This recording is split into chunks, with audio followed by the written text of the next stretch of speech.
रूस और यूक्रेन के बीच 3 साल से अधिक समय से युद्ध जारी है। इसी बीच यूक्रेन के राष्ट्रपति वोलोडिमिर जेलेंस्की ने एक बड़ा बयान दिया है। उन्होंने कहा कि वह रूस के साथ युद्ध समाप्त होने के बाद राष्ट्रपति पद छोड़ने को तैयार हैं। दरअसल यूक्रेनी राष्ट्रपति वोलोडिमिर जेलेंस्की ने एक वेबसाइट से बात करते हुए बताया कि रूस के साथ युद्ध समाप्त होने के बाद वह पद छोड़ने के लिए तैयार होंगे।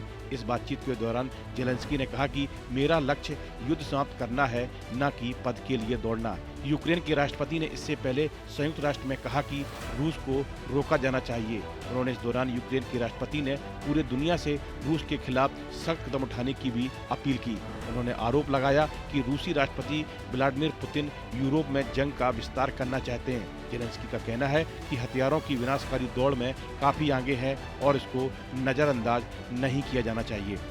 दरअसल यूक्रेन में लंबे समय से राष्ट्रपति चुनाव अटका हुआ है। उनसे लगातार देश में चुनाव कराने की मांग की जा रही है। इसी पर प्रतिक्रिया देते हुए जेलेंस्की ने कहा कि वे अगला चुनाव नहीं लड़ेंगे और पूरा फोकस रूस यूक्रेन युद्ध खत्म करवाने पर लगाएंगे।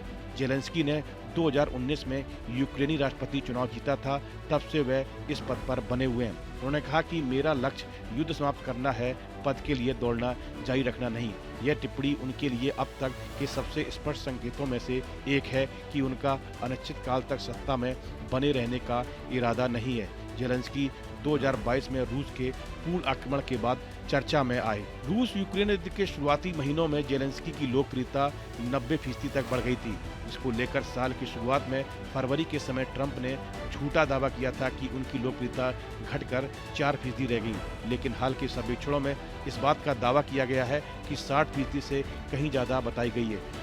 जेलेंस्की ने भी कहा कि देश की सुरक्षा को ध्यान में रखते हुए चुनाव आयोजित कराना मुश्किल होगा, लेकिन प्रयास के बाद सब कुछ संभव है। दरअसल जेलेंस्की 2019 में भारी बहुमत से राष्ट्रपति चुने गए थे। अगर युद्ध न होता तो उनका 5 साल का कार्यकाल मई 2024 में समाप्त हो चुका होता है। इस वजह से चुनाव की बातें की जा रही हैं।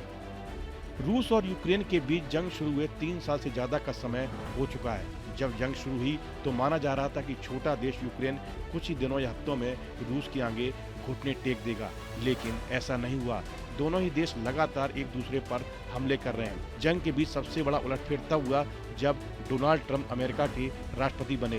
ट्रंप अब यूक्रेन के खिलाफ और रूस के समर्थन में खड़े नजर आ रहे हैं। रूस ने यूक्रेन पर पूर्ण आक्रमण शुरू किया। रूसी सेना ने यूक्रेन के कई शहरों पर हमले किए, जिनमें कीव, खार्किव और मारियुपोल शामिल थे। यूक्रेन ने इसका जोरदार विरोध किया और ये संघर्ष तेजी से एक बड़े युद्ध में बदल गया। फिलहाल रूस और यूक्रेन के बीच जंग अभी भी जारी है और इसका अंत नहीं दिख रहा है। रूस और यूक्रेन दोनों तरफ से हताहतों की संख्या बहुत अधिक है। लाखों लोग विस्थापित हुए हैं।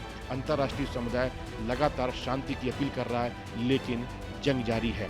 इस वीडियो में फिलहाल इतना ही। आप बने रहिए न्यूज नेशन के डिजिटल प्लेटफॉर्म के साथ। जहां भक्ति है हर शब्द में, कथाओं में छुपे हैं दिव्य रहस्य और ज्योतिष देता है जीवन को दिशा। धर्म से जुड़ी हर बातों को जानने के लिए हमारे चैनल स्तुति को सब्सक्राइब करें। चैनल पर जाने के लिए इस लिंक पर क्लिक करें।